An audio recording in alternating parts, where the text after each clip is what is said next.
ఈరోజు చివరి కార్తీక సోమవారం అంటే 4వ కార్తీక సోమవారం. ఎంతో పవిత్రమైన విశేషమైన రోజు.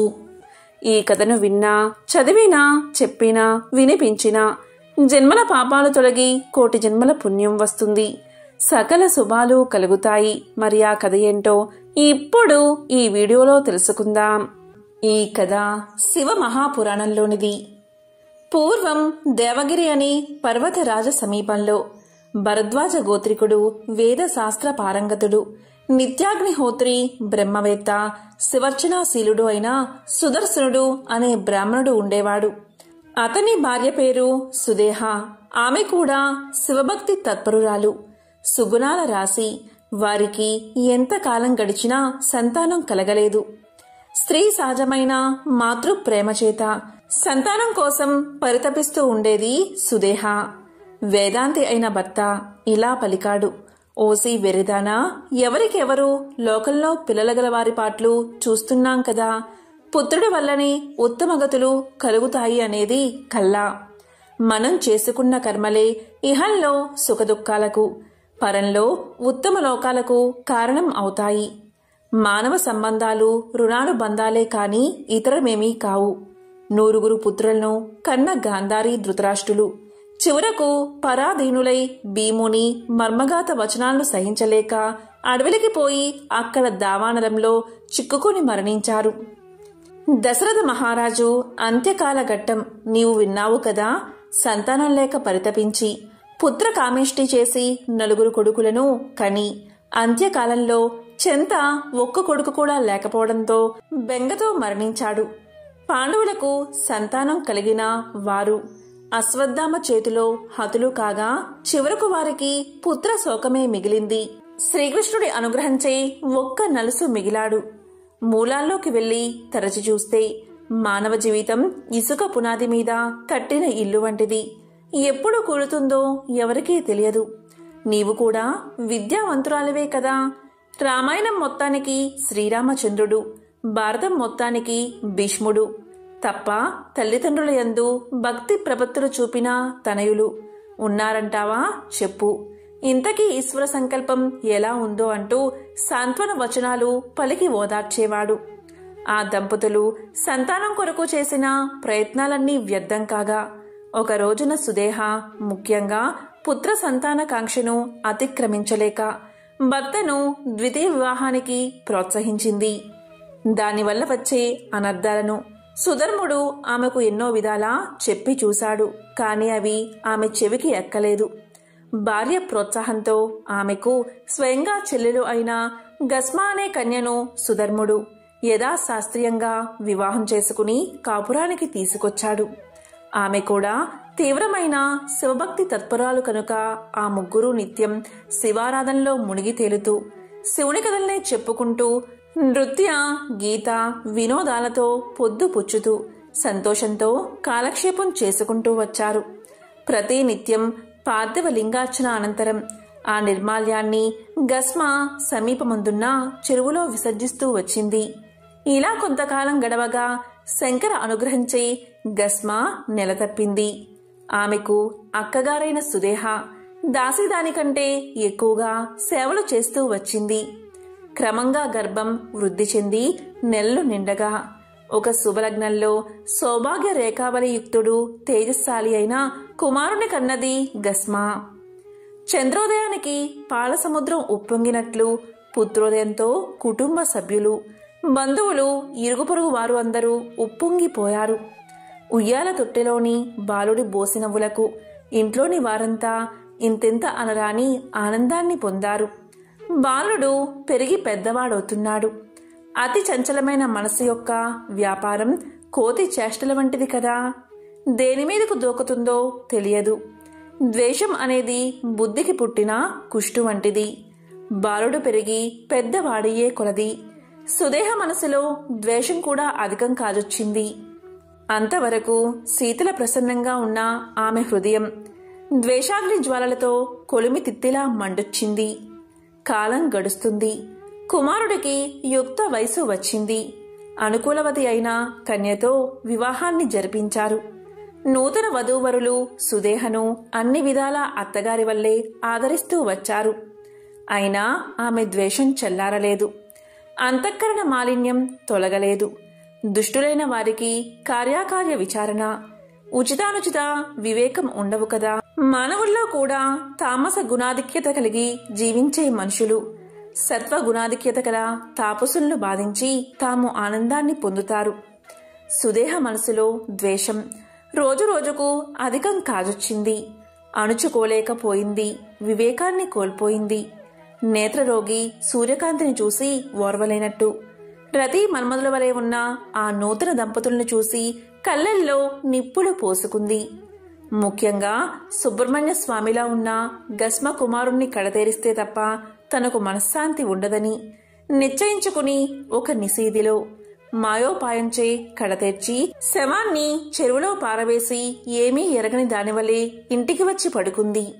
ఉదయమే ఇంట్లోని వారు లేచి రక్తసిక్తమైన శయ్యను చూసి కుమారుడు కనిపించకపోయేసరికి హతాశులై దుఃఖించారు. అలాంటి సమయంలో కూడా సుధర్ముడు, గస్మ ఆమె కోడలు శివపూజను మానలేదు. యథావిధిగా గస్మ మధ్యాహ్నం పూజ తర్వాత శివ నిర్మాల్యాన్ని విసర్జించడానికి అంటే పడేయడానికి చెరువు వద్దకు వచ్చేసరికి కుమారుడు అమ్మా అంటూ ఆప్యాయంగా పలకరిస్తూ వచ్చి ఆమె పాదాలకు నమస్కారం చేశాడు. ఆమె హత్యకు గురైన తన కుమారుడు సజీవుడై తిరిగి రావడం కేవలం భక్తవత్సలుడైన శివుడి అనుగ్రహంగా భావించి భక్తి పారవస్యంతో శరీరం పులకాంకితం కాగా ఆనంద అశ్రువులు చెక్కిలపై జారా చేతులు జోడించి శంకరుణ్ణి అనేక విధాలా స్తుతించింది. దాంతో శంకరుడు ప్రత్యక్షమై వరాన్ని కోరుకోమన్నాడు. దానికి గస్మ ఇలా పలికింది: తండ్రి ఈశ్వర, ఈ విషయంలో నా అక్కగారైన సుదేహను శిక్షించకు. నన్ను అనుగ్రహించినట్లుగాని నువ్విక్కడ స్థిరుడువై ఉండి నీ దర్శనానికి వచ్చే భక్తులకు కూడా అనుగ్రహాన్ని ప్రసాదించు అని ప్రార్థించింది. ఆనాటి నుండి శంకరుడు గస్మ పేరుతో గస్మేశ్వర జ్యోతిర్లింగంగా స్థిరపడి భక్తులకు భోగ మోక్షాలను ప్రసాదిస్తున్నాడు. ఇది పరమ పవిత్రమైన కథ. ఇదే గస్మేశ్వర జ్యోతిర్లింగ ఆవిర్భావ కథ. ఈరోజే కార్తీక బహుళ త్రయోదశి, కార్తీక మాసంలోని 27వ రోజు. ఎంతో పవిత్రమైన విశేషమైన రోజు ఇది. ఈ రోజు కార్తీక దామోదరుణ్ణి పూజిస్తే విశేష ఫలితాలు కలుగుతాయి. మరి ఈరోజు తప్పకుండా పఠించాల్సిన ఆ మంత్రమేంటో, కార్తీక దామోదరుడికి సంబంధించిన కథలేంటో ఇప్పుడు ఈ వీడియోలో తెలుసుకుందాం. శ్రీ మహావిష్ణువుతో సమానమైన దేవుడు, గంగతో సమానమైన తీర్థం కార్తీక మాసంతో సమానమైన మాసం లేదని పురాణాలు చెబుతున్నాయి. కార్తీక మాసాన్ని దామోదర మాసము అని కూడా పిలుస్తారు. శ్రీకృష్ణుడికి అత్యంత ఇష్టమైన మాసం ఈ కార్తీక దామోదర మాసం. దామోదరుడు అంటే సాక్షాత్తు ఆ శ్రీకృష్ణ భగవానుడే. ఒకరోజు చిన్ని కృష్ణుడు మజ్జిగ చిలుకుతున్న యశోదాదేవి వద్దకు వచ్చి ఆకలేస్తుందని చెప్పాడు. వెంటనే యశోదాదేవి ఆ పనిని ఆపి కృష్ణుడికి పాలు అందిస్తుంది. తాను వంటగదిలో పొయ్యి వెలిగించి వచ్చిన విషయం గుర్తుకు వచ్చి పాలు తాగే కృష్ణయ్యను కిందకు దింపి తాను వంటగదిలోకి వెళ్తుంది. తనను పాలు తాగనీయకుండా తన పని చూసుకోవడానికి వెళ్లిన యశోద పైన కృష్ణుడు అలిగి అక్కడ ఉన్న వెన్న కుండను పగలగొట్టి ఒక రోలు మీద కూర్చుని తినసాగాడు. బయటకు వచ్చిన యశోదాదేవి తన బిడ్డ కనిపించకపోయేసరికి వెతకగా కృష్ణుడు రోలు మీద కూర్చుని వెన్న తింటూ కనిపించాడు. అప్పుడు యశోదాదేవి కృష్ణుణ్ణి మందలిస్తూ ఒక కర్ర తీసుకుని అతని వెంట పరిగెత్తుతూ కృష్ణ ఆగక్కడే అని గదమాయిస్తూ వెంటపడగా చిక్కని కన్నయ్య అటూ ఇటూ తాను భయపడుతున్నట్లు నటిస్తూ దాగసాగాడు. యచ్చివేతి స్వయం భయం, భయానికే భయంకరుడైన భగవంతుడు భయపడి పరిగెత్తడమా?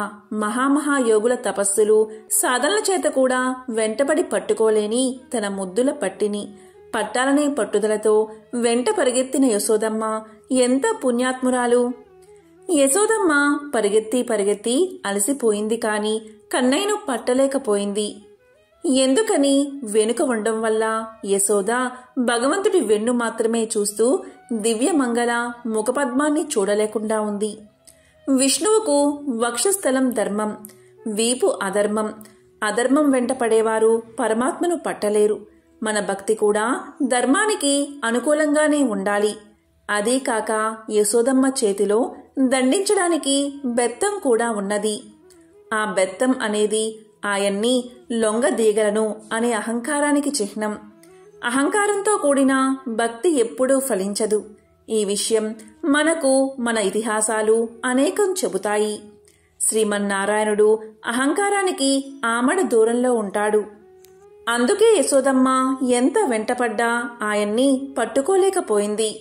ఇక పరుగెత్తి పరుగెత్తి అలసిన తల్లి తన చేతిలో ఉన్న కర్రను పారేసి తన వైపే చూస్తుంది. అది చూసి వెంటనే ఇటువైపు తిరిగి తన ముఖదర్శనం ఇచ్చాడు కన్నయ్య. అంతే యశోదమ్మ కృష్ణ ఇటురా అని ఆర్తిగా పిలవగానే తానే వెళ్లి బందీ అయ్యాడు. అప్పటికీ కోపంలో యశోదమ్మ ఇలా కాదు నీ పని అంటూ నవనీత చోరుణ్ణి ఒక తాటితో కట్టేసి రోటికి కట్టివెయ్యాలని చూస్తుంది. ఎంత కట్టివెయ్యాలనుకున్నా లోకాలన్నీ తన ఉదరంలో దాచుకున్న పరమాత్ముణ్ణి ఆమె బంధించగలదా? యశోదమ్మ ఎన్నిసార్లు తాడును ఒకదానికొకటి ముడివేసి కట్టబోయిన అది కురచ అవుతోంది తప్ప ఆయన్ని బంధించలేకపోతుంది. అప్పుడు తన తల్లి కష్టాన్ని చూసి చివరకు ఎటో పరమాత్ముడు తానే బందీ అయ్యాడు. మమతకు భక్తికే తప్ప దేనికి బందీ కాని భక్త సులభుడు ఆయన. అలా తనకు తానే తల్లి కట్టిన తాడుకు బందీ అయ్యి దామోదరుడు అయ్యాడు మన గోవిందుడు. దామము అంటే తాడు, తాడులో ఉదరం బంధించబడినవాడు కనుక దామోదరుడు అయ్యాడు. మరో అర్థం ఏంటి అంటే దామాలు, ఉదరమున కలవాడు. దామము అంటే లోకం, ఉదరం అంటే లోపలి భాగం. తనలో సమస్త జగాలు కలవాడే దామోదరుడు. అలా తల్లి కట్టిన రోలుతో కృష్ణుడు ఆడుకుంటూ ఉండగా ఉద్యానవనంలో ఉన్న 2 మద్ది చెట్ల మధ్యలో ఈ రోలు ఇరుక్కుపోయింది. ఆ రోలును కృష్ణుడు బలవంతంగా లాగడంతో చెట్లు 2 వేళ్లతో సహా పెకిలించుకుని పడిపోయి శాప విముక్తిని పొందాయి.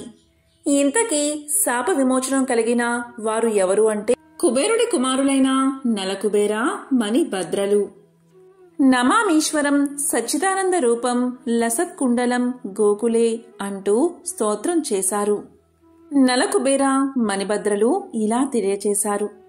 కృష్ణ, మేము నారదుడి శాపం వల్ల ఇలా మద్ది చెట్లుగా మారిపోయాం. మేము రాజభోగాలు అనుభవిస్తూ కొలనులో మద్యాన్ని సేవిస్తూ స్నానాన్ని చేస్తూ ఉండగా అప్పుడే అటుగా వెళ్తున్న నారద మునివర్యులని మేము పట్టించుకోలేదు. దాంతో నారదుల వారికి కోపం వచ్చి మద్ది చెట్లు కమ్మని శాపాన్ని పెట్టారు. తప్పు తెలుసుకున్న మేము నారదుల వారిని క్షమాభిక్ష కోరడంతో ఆయన మీకు కృష్ణుడు శాప విమోచనాన్ని కలిగిస్తాడని తెలియచేశాడు. ఇలా అర్జున చెట్లుగా ఉన్న తమకు విముక్తిని ప్రసాదించి తమను దీవించారని కృష్ణ భగవానుణ్ణి ఉద్దేశించి దామోదర అష్టకాన్ని పాడారు నలభద్ర, మణి కుబేరులు. ఎంతో విశిష్టమైన ఈ కథను ఈరోజు ఎవరైతే వింటారో వారికి ఆ శ్రీకృష్ణ భగవానుడి యొక్క సంపూర్ణ అనుగ్రహం తప్పకుండా కలుగుతుంది. ఈ సందర్భంగా కృష్ణుడికి సంబంధించిన విశేషమైన కథలను ఇప్పుడు విందాం. శ్రీకృష్ణ భగవానుడి జీవితం నుంచి సంగ్రహించిన ఆసక్తికరమైన కథనాలు ఎల్లప్పుడూ మనకు ఒక ప్రేరణగానే ఉంటాయి. శ్రీకృష్ణుని పుట్టుకతో మేనమామకు ప్రాణగండం ఉంటుంది. దీంతో తన సోదరి దేవకి సంతానంపై కంసుడు కనిపెట్టుకుని ఉంటాడు. ఆమెకు మగపిల్లాడు పుడితే తనకు ప్రాణహాని ఉంటుంది అని భయంతో గడుపుతూ ఉంటాడు. దేవకి వరుసగా 8 మంది ఆడపిల్లలకు జన్మను ఇస్తుంది. 8వ సంతానంగా ఒక రాత్రివేళ కృష్ణుడు జన్మిస్తాడు. ఈ విషయం తెలిస్తే మేనమామ కంసుడు కృష్ణుడికి హాని తలపెడతాడు అనే భయంతో దేవకి బిడ్డను నందా యశోదలకు ఇచ్చివేయాలని భక్త వాసుదేవుడికి చెబుతుంది. దీంతో ఒక బుట్టలో కృష్ణుణ్ణి ఉంచి దానిని తలపై ఉంచుకుని వాసుదేవుడు బయలుదేరతాడు. నంద యశోదలకు ఆ బిడ్డను అప్పగించి ఆమె ఆడశిశువైన యోగమాయను తాను తీసుకుని తిరిగి వస్తాడు. దేవకికి మళ్లీ ఆడపిల్లే పుట్టిందని కంసుణ్ణి, మిగతా జనాన్ని దేవకి వసుదేవులు నమ్మిస్తారు. ఆ విధంగా కృష్ణుడికి మేనమామ నుంచి గండాన్ని తప్పిస్తారు. కానీ తరువాతి కాలంలో కృష్ణుడు మధురా నగరాన్ని పాలించే కంసుణ్ణి సంహరిస్తాడు. ఈ క్రమంలో కంసుడు కృష్ణుణ్ణి సంహరించడానికి అనేక అసురులను పంపిస్తాడు. ఒకానొక రోజున పూతన అనే రాక్షసి కృష్ణుడి వద్దకు వస్తుంది. ఆవిడ బాలగాతకి. ఆవిడ శిశువులు ఎక్కడ ఉన్నా తొందరగా పసిగట్టి చంపగలదు. ఆవిడ కామరూపిణి. రూపం మార్చుకుని కృష్ణుడి భవనంలో ప్రవేశించింది. ఆమె శిశువులను చాలా గమ్మత్తుగా చంపుతున్నా తెలియకుండా చంపుతుంది. విషాన్ని పాలలా ఇస్తుంది. పాలు తాగి శిశువులు మరణిస్తారు. అది ఆవిడకు ఉన్న శక్తి. ఆమె అసలు చంపేదానిలా కనబడదు, పెంచేదానిలా కనబడుతుంది. ఆవిడ వచ్చి ఎక్కడికి వెళ్లాలో అక్కడికే వెళ్తుంది. ఆమె ఆకాశం నుంచి వస్తున్నప్పుడే నందుడి భవనంలో ఉన్న కృష్ణ పరమాత్మ కనిపెట్టాడు. లోపల ఊయల దగ్గరకు వెళ్ళింది పూతన. పర్యంకం దగ్గరకు చేరింది. ఏ భావంతో చేరినా పరమేశ్వరుని దగ్గరికే చేరింది. ఆమె రాశీభూతమైన పిల్లవాని సౌందర్యాన్ని చూసి, నేను సహజంగా రాక్షసిని, చాలా వికృతంగా ఉంటాను. నా రూపాన్ని మరుగుపరిచి చాలా అందమైన దానిలా వచ్చాను అనుకుంది. ఈవిడ వస్తుంటే చరాచర ప్రపంచపు ఆంతరమున బాహ్యమునందు నిండిపోయిన పరమాత్మకు ఈవిడ ఎందుకు వస్తుందో తెలుసు. కాలు చెయ్యి పొట్ట కింద పడిపోతే తీసుకోవడం కూడా చేతకాని పిల్లవాడిలా జగత్తునంతా నిండి ఉన్న పరమాత్మ ఏమీ తెలియని వాడిలా లోపల నవ్వుకుంటూ ఒక దొంగ గుర్రు మొదలుపెట్టాడు. ఆమె దగ్గరకు వచ్చి చూసి ఎంత రాక్షసైనా ఆ బాలుడి అందానికి వశపడిపోయింది. ఆమె తెలియకుండానే, నేను నీ ప్రాణాలు తీసేయడానికి ఇంత అందంగా వచ్చాను. ఇంత అందగాడివి నా పాలు తాగితే ఎందుకు పనికిరాకుండా అయిపోతావు అన్నది. పూతన తెలియకుండానే నెలనదలాక్ష అని పిలిచింది. అంటే తామర రేకుల వంటి కన్నులు ఉన్న పిల్లవాడా, ఎంత అందంగా ఉన్నావు. నా పాలు గుక్కెడు తాగావంటే ఇంత అందం చటుక్కున మాయమైపోతుంది. నా అందమేమిటో అప్పుడు చూద్దువుగాని. నీ అందానికి సార్థకత వస్తుంది. రా తాగు అని గబగబా ఉయ్యాల్లో ఉన్న పిల్లవాడిని తీసుకుని ఒళ్ళో పెట్టుకుని స్తన్యం వాడి నోట్లో పెట్టబోతుంది. ఎక్కడో లోపల పనిచేసుకుంటున్న రోహిణి, యశోదాదేవి చూసి, అయ్యో అదేమిటి అలా మా పిల్లవానికి పాలు ఇస్తున్నావు? మా పిల్లవాడు అన్య స్త్రీల క్షీరాన్ని స్వీకరించడు. ఆగు ఆగు అంటున్నారు. ఆవిడ స్తన్యమంతా విషమే. ఒక్కసారి ఆ విషాన్ని నోట్లో పెడితే చాలు అనుకుని గబగబా పిల్లవాణ్ణి తీసి ఒడిలో పెట్టుకుని ముఖాన్ని తిప్పి ఎలా అయినా సరే స్తన్యం నోట్లో పెట్టే ప్రయత్నం చేస్తుంది. కృష్ణుడు ఏమీ తెలియని వాడిలా ఆవలించాడు. ఒక్కసారి క్రీగంట చూశాడు. మరలా నిద్ర వచ్చేసిన వాడిలా కళ్ళు మూశాడు. మళ్లీ కళ్ళు విప్పాడు. పాలు తాగక తప్పదా అన్నట్లుగా చూసి విసుక్కుని ఆయన పాలను తాగడం అలవాటైన వాడిలా అమ్మ స్తన్యం తాగినట్టే ఆ స్తనమును తన బుజ్జి వేలతో పట్టుకుని గుటుకు గుటుకుమంటూ 2 గుక్కల పాలు తాగాడు. ఆ 2 గుక్కలలో ఆమె గుండెలలో ప్రాణాల దగ్గర నుంచి ఆవిడ శరీరంలో ఉన్న శక్తినంతటినీ లాగేశాడు. ఇప్పటి వరకు తాగు అండమే తప్ప వదులు అండం తెలియదు పోతనకి. వదలరా బాబోయ్ అంటున్నది పూతన. ఆయన పట్టుకుంటే వదులుతాడా? ఆయన తాగేశాడు. ఆయన పాలు తాగేయగానే ఆమె కామరూపం పోయి ఒక్కసారి గిరగిరా తిరుగుతూ నెత్తురు కక్కుతూ భయంకరమైన శరీరంతో కింద పడిపోయింది. 13 కిలోమీటర్ల దూరం ఎంత ఉంటుందో అంత పెద్ద శరీరంతో నెత్తురు కక్కుతూ నేలమీద పడిపోయింది. పడిపోయేటప్పుడు ఒక గమ్మత్తు జరిగింది. సైన్యపానం చేస్తున్న కృష్ణుడు ఆవిడ గుండెల మీద ఉన్నాడు. ఆ గుండెల మీద ఉన్న కృష్ణుణ్ణి అలాగే చేతులతో పట్టుకుని గిరగిరా తిరిగి పడిపోయింది. ఆమె కోరలు నాగటి చాలల్లా ఉన్నాయి. ముక్కు రంధ్రాలు పెద్ద పెద్ద కొండ గుహల్లా ఉన్నాయి. పర్వత శిఖరాల వంటి స్తనములు, కళ్ళు చీకటి నూతుల్లా ఉన్నాయి. ఆమె శరీరం చుట్టూ గోపగోపి జనమంతా నిలబడి ఎంత పెద్ద రాక్షసి అంటున్నారు. కృష్ణుడు ఆమె మీద ఉన్నాడని వాళ్లకు తెలియదు. అక్కడ కృష్ణుడు ఉన్నాడనే విషయం యశోదా రోహిణులకు మాత్రమే తెలుసు. అయ్యో పిల్లాడు, అయ్యో పిల్లాడని పోతన భుజాల మీద నుంచి పర్వతాన్ని ఎక్కినట్లు ఎక్కారు. పసికోన అయినా కృష్ణుడికి ప్రమాదం జరిగి ఉంటుందని వాళ్ళు అనుకున్నారు. కాని కృష్ణుడు చక్కగా నవ్వుతూ హాయిగా ఆవిడ గుండెల మీద పడుకుని ఏమీ తెలియనివాడిలా బోసినవ్వులు నవ్వుతున్నాడు. వాళ్ళు అబ్బో ఎంత అదృష్టమో, పిల్లవాడు బతికి ఉన్నాడని పిల్లాన్ని ఎత్తుకుని భుజం మీద పెట్టుకుని, ఇంత పెద్ద శరీరంతో ఈ రాక్షసి కింద పడిపోతే పిల్లవాడు భయపడి ఉంటాడని అనుకున్నారు. ఆయనకా భయం. భయకృద్భయనాశనః అని ఆయనకు పేరు. గోపికలకు కృష్ణుడి గొప్పతనం తెలియదు. వారు కృష్ణుణ్ణి ప్రేమించారు. ఆ పిల్లవాడికి రక్ష పెట్టాలనుకుని గబగబా ఆవు దగ్గరకు తీసుకువెళ్లారు.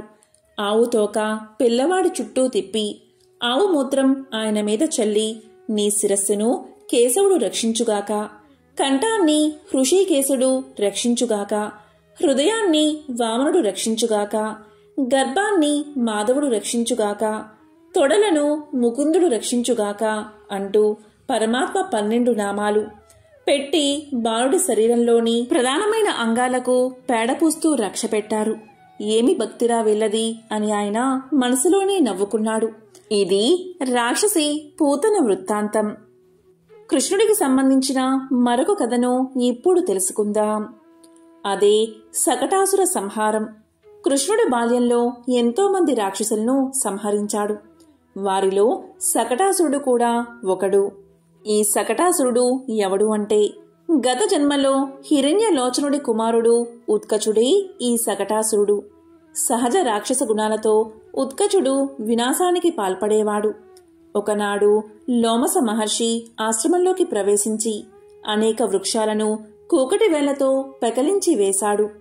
ఉత్కచుడి చర్యలకు లోమస మహర్షి తీవ్ర ఆగ్రహంతో ఊగిపోయాడు. పాము కుబుసాన్ని విడిచినట్లు నీవు శరీరాన్ని వదిలిపెడతావని శపించాడు. దీంతో తన తప్పును తెలుసుకున్న ఉత్కచుడు ఆ మహర్షి పాదాలపై పడి క్షమించమని వేడుకుంటాడు. అతడిలో కలిగిన పశ్చాత్తాపానికి లోమసుడు సంతోషించి ఇలా అంటాడు, ఓ ఉత్కచ, నా శాపానికి తిరుగులేదు. కాబట్టి నీవు మరుజన్మలో సకటాసుడిగా జన్మించి సాక్షాత్తు శ్రీమన్నారాయణుడి చేతిలో మోక్షాన్ని పొందుతావని తెలియచేశాడు. ఇక ఈ జన్మలో ఆ ఉత్కచుడే సకటాసుడిగా జన్మించాడు. కంసుడి ఆదేశానుసారం సకటాసురుడు గోకులంలో యశోద చెంత పెరుగుతున్న బాలకృష్ణ సంహారానికి వచ్చి ఊయలలోని కృష్ణుడిపై బండిని తోసేశాడు. కృష్ణుడు దీన్ని తన కాలితో తన్నేసరికి ఒక్క దెబ్బకే సకటాసురుడు మరణించి మోక్షాన్ని పొంది వైకుంఠానికి చేరుకున్నాడు. ఈ విధంగా కృష్ణుణ్ణి సంహరించడానికి కంసుడు అనేక మంది రాక్షసులను నియమించాడు. అలాంటి రాక్షసుల్లో మరొకడు వత్సాసురుడు. ఆ కథ ఏంటో ఇప్పుడు తెలుసుకుందాం. రేపల్లెలో కృష్ణుడికి రోజుకొక గండంగా గడుస్తూ ఉండడంతో యశోదానందన్లు భయపడి రేపల్లె నుంచి బృందావనానికి వలస వెళ్లిపోయారు. అక్కడ గోపబాలికలందరూ కూడా బలరామకృష్ణులకు త్వరలోని స్నేహితులు అయిపోయారు. బృందావనానికి వలస వెళ్లారని తెలుసుకుని కంసుడు అక్కడికి కూడా కృష్ణుణ్ణి చంపడానికి వత్సాసురుడు అనే రాక్షసుణ్ణి పంపించాడు. కృష్ణుడు బృందావనంలో స్నేహితులతో కలిసి ఆడుకుంటూ ఉండగా కోడెగిత్త రూపంలో వచ్చాడు వత్సాసురుడు. ఆ కోడెగిత్తని చూడగానే కృష్ణుడు వాడు రాక్షసుడు అని పసిగట్టేశాడు. తానే కావాలని ఆ గిత్త దగ్గరకు వెళ్లాడు. కోడెగిత్త రూపంలో ఉన్న వత్సాసురుడు సంతోషంతో భలే దొరికాడు వెర్రి కృష్ణుడు. కొంచెంసేపు అమాయకంగా నిలబడి ఒక కుమ్మి చంపేద్దామని మనసులో అనుకున్నాడు. కాని ఎవరూ ఊహించలేని విధంగా కృష్ణుడు హఠాత్తుగా ఆ కోడెగిత్త 4 కాళ్ళు కలిపి పట్టుకుని పైకి ఎత్తి గిరగిరా తిప్పి నేలకేసి కొట్టాడు. ఈ హఠాత్ పరిణామానికి వత్సాసురుడు చావుకేక పెట్టి చచ్చే ముందు నిజ స్వరూపమైన రాక్షసుడిగా మారి గిలగిలా తన్నుకుని ప్రాణాలు వదిలాడు. ఈ సంఘటన చూసిన కృష్ణుడి మిత్రులంతా సంతోషంతో జయ జయ ధ్వనులు చేశారు. ఈ విధంగా కంసుడు పంపిన వివిధ రాక్షసుల్లో బకాసురుడు ఒకరు. ఒకసారి శ్రీకృష్ణుడు తన స్నేహితులతో కలిసి ఆడుకుంటూ ఉండగా ఒక కొంగ ఒకటి గోవులను వాటిని కాస్తున్న గోపాలులను మింగేస్తూ ఉండేది. చిన్ని కృష్ణుణ్ణి కూడా తన ముక్కున కరుచుకుని మింగేందుకు ప్రయత్నించింది. అయితే ఎంతకు మింగుడు పడని కృష్ణుణ్ణి బయటకు కక్కేసింది. మళ్లీ మరొకసారి మింగేందుకు వస్తున్న ఆ కొంగను కృష్ణుడు ముక్కును పట్టుకుని విరిచి చంపేశాడు. దీంతో దేవతలు కృష్ణుడిపై పూలవర్షం కురిపించారు. ఇంతకీ ఈ బకాసురుడు ఎవరు అంటే పూర్వజన్మలో హయగ్రీవుడు అని రాక్షసుని కుమారుడైన ఉత్కలుడు దేవేంద్రుణ్ణి జయించి 100 సంవత్సరాలు ఇంద్ర పదవిలో ఉన్నటువంటి వాడు. ఈ ఉత్కలుడు ఒకసారి జాబాలి ఆశ్రమ ప్రాంతంలో చేపలను పట్టిన కారణంగా కొంగగా పుట్టేటట్లు జాబాలి చేత శాపాన్ని పొందాడు. దీంతో ఉత్కలుడు పశ్చాత్తాపం చెందగా ద్వాపరాంతంలో కృష్ణుని చేత చంపబడి ముక్తిని పొందుతామని పరిహారం చెబుతాడు జాబాలి మహర్షి. ఆ కారణంగా ఉత్కలుడు బకాసురుడిగా జన్మించి శ్రీకృష్ణుని చేతిలో హతుడవుతాడు. కృష్ణ కృష్ణ అని భక్తులు ఉండరు, చిన్ని కృష్ణుడు అని తలవని తల్లులు ఉండరు. సంపూర్ణ విష్ణు అవతారమైన కృష్ణావతారం ఎంతో విశిష్టమైనది. అల్లరి కృష్ణుడిగా పేరు మోసిన చిన్నారి వయసులోనే శ్రీకృష్ణుడు తన అవతార మహిమలను ప్రదర్శించాడు. ద్వాపర యుగంలో లోకంలో అధర్మం ప్రబలింది. బ్రహ్మాది దేవతల ప్రార్థన మేరకు ధర్మ పరిరక్షణ కోసం శ్రీ మహావిష్ణువు భూమి మీద అవతరించదలిచాడు. అందుకే దేవకీ వసుదేవులకు జన్మించాడు. ఒకసారి శ్రీకృష్ణుడు ఆరుబయట ఆటలు ఆడుకుంటూ ఉండగా మన్ను తినడంతో తోటి గోప బాలకలు యశోదకు ఫిర్యాదు చేస్తారు. తినడానికి ఇంట్లో వెన్న మీగలుండగా మన్ను తిన్నావెందుకని యశోద గద్దించితే నోరు తెరిచి తన నోటనే 7-14 లోకాలను చూపించి ఆమెను సంభ్రమానికి గురిచేశాడు ఆ శ్రీకృష్ణుడు. సాక్షాత్తు విష్ణువుని బిడ్డగా లాలించే భాగ్యం దక్కిన గొప్ప తల్లి యశోదమ్మ. కృష్ణుడు మట్టి తినలేదని అబద్ధం చెప్పినప్పుడు నోరు తెరవాలని యశోద బలవంతం చేస్తుంది. దీంతో నోరు తెరిచిన కృష్ణుడు తన నోటిలో 7 సముద్రాలను చూపిస్తాడు. మొత్తం విశాల విశ్వాన్ని కూడా ప్రదర్శిస్తాడు. దీంతో యశోద విస్తుపోతుంది. పాల సముద్రంపై తేలియాడే ఆదిశేషుడి పాన్పుపై లక్ష్మీ సహితంగా ఉన్న విష్ణువును కూడా యశోద ఆ నోటిలో దర్శిస్తుంది. వెన్నదొంగ కృష్ణుడి గురించి ఆ చిన్నారిని అదిరించి బెదిరించి బుజ్జగించి ముద్దు చేసే యశోద గురించి భాగవతంలో కృష్ణుడి బాల్య క్రీడల్లో ఎంత చదివినా తనివి తీరదు. సుగతిని కల్పించగల శక్తివంతమైన నామం కృష్ణనామం. కృష్ణ దివ్యనామం చాలు కష్టాలన్నీ పోవడానికి. మానవులు తెలిసి కొంత తెలియక కొన్ని పాపాలు చేస్తూనే ఉంటారు. మరి ఈ పాపాలు పోవడానికి ప్రాయశ్చిత్తం చేసుకోవాలి. ఎలా అంటే కృష్ణ నామంతో. కృష్ణ కృష్ణ అని నిత్యం జపిస్తే చాలు. నీటిలో ఉన్న తడిబొరద అంటని పద్మంలా ఆ కృష్ణనామం జపించిన వారు నరకలోక బాధలు లేకుండా ఉద్ధరించబడతారు. కృష్ణనామాన్ని స్వప్న జాగృత అవస్థలలో అనునిత్యం ఎవరైతే జపిస్తారో వారు స్వయంగా కృష్ణ స్వరూపాన్ని పొందుతారు. హరే కృష్ణ కృష్ణ కృష్ణ హరే హరే, హరే రామ రామ రామ హరే హరే. ఇది షోడశక నామం. 32 అక్షరాలు కలిగిన షోడశనామ మంత్రమే కలియుగ దుష్ట ప్రభావాల నుంచి రక్షిస్తుంది. వేదాలెన్ని వెతికినా ఈ మహామంత్రాన్ని మించినది మరొకటి లేదు. కృష్ణుడి విగ్రహం పరిశీలిస్తే, కృష్ణుడు నిల్చున్న తీరు గమనిస్తే ఒక కాలు భూమి మీద మరొక కాలు భూమి మీద ఆని ఆనట్లుగా ఉంటుంది. దీని ద్వారా ఇస్తున్న సందేశం ఏంటి అంటే అన్నిటా ఉంటూ అంటి ముట్టనట్లు ఉండమని. తామరాకుపై నీటి బిందువులాగా దేనికి అంటకుండా సమతుల్యతా భావంతో జీవించమన్నదే కృష్ణ బోధ. కృష్ణుడి చేతిలో మురళి వెదురుతో చేయబడింది. లోపలంతా ఖాళీ అంటే శూన్యం. ఇది స్వచ్ఛతను సూచిస్తుంది. అంతరంగము లోపల అహం లేకుండా భావాతీత స్థితిలో ఉండమని సూచిస్తుంది.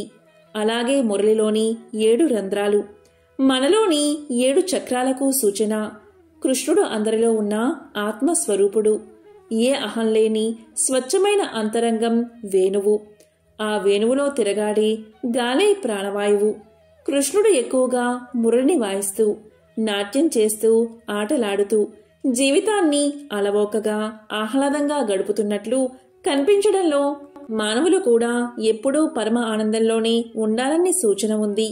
కృష్ణుడు అంటేనే అపరిమితమైన ఆనందం, అత్యున్నత ఆనందం. కృష్ణుడి వర్ణం నీలం. అంతులేకుండా అంతటా వ్యాపించిన ఆకాశం ప్రకృతిలో భాగం. శూన్యమైన ఆకాశం నీలివర్ణం. కృష్ణుణ్ణి నీలిరంగలో చూపించడానికి కారణం నిరంతరం ప్రకృతిలోనే ఉన్నాడని, అనంతమై ఉన్నాడని అర్థం. దేవాది దేవుడు, చతుర్దశ భువన భాండాగారుడు, చరాచర సృష్టికి అధిపతి అయినను నెమలి పించము అని ధరించడంలో సందేశం ఏంటి అంటే, ఏ స్థితి అందున్నా ఏదీ మోయకూడదని, ఆడంబ అహంకారాలు లేకుండా నిర్మలంగా నిరాడంబరంగా జీవించాలని. గోవు జ్ఞానానికి గుర్తు. గోవు చెంతనే ఉండడం ద్వారా జ్ఞానం చెంతనే మానవులు ఉండాలని, జ్ఞానం ద్వారానే తరిస్తారని సందేశం. శ్రీకృష్ణుడికి చేసిన ఒక్క నమస్కారం 10 అశ్వమేధాలకు సమానం. 10 సార్లు అశ్వమేధం చేసిన వారికైనా పునర్జన్మ ఉన్నది. కానీ కృష్ణుడికి ప్రణామం చేసిన వాడికి మరలా జన్మ ఉండదని భీష్ముడు తెలియచేశాడు.